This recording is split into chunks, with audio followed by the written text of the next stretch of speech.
Hei, olen Vesa Linja-aho ja olen täällä Metropolian Kalevankadun toimipisteessä Helsingin keskustassa ja meillä on täällä meneillään maailman ensimmäinen oppikirjamaraton, eli kirjoitamme matematiikan oppikirjan yhdessä viikonlopussa. Aloitimme eilen perjantaina aamulla ja nyt on lauantai-iltapäivä ja tarkoituksena on, että valmista tulee sunnuntai-iltana.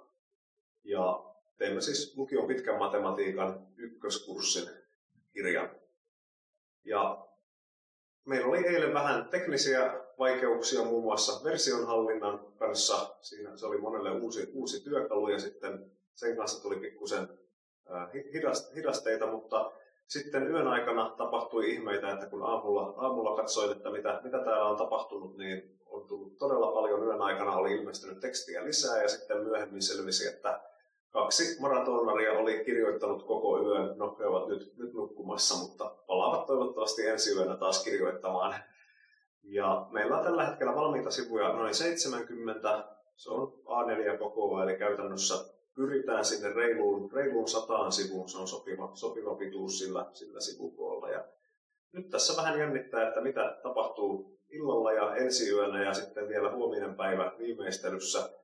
Toivottavasti kirja on valmis sunnuntai-iltana.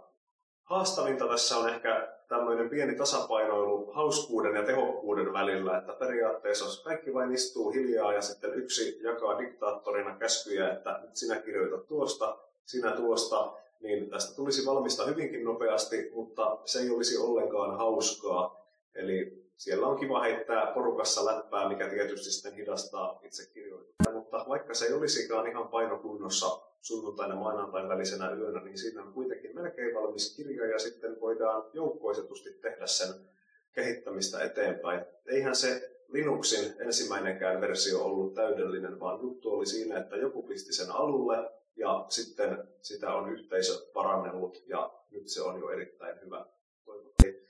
On pidetty semmoista luovaa, hauskaa, kirjoitetaan yhdessä tekemisen meininkiä. Jatkan motivointia tästä.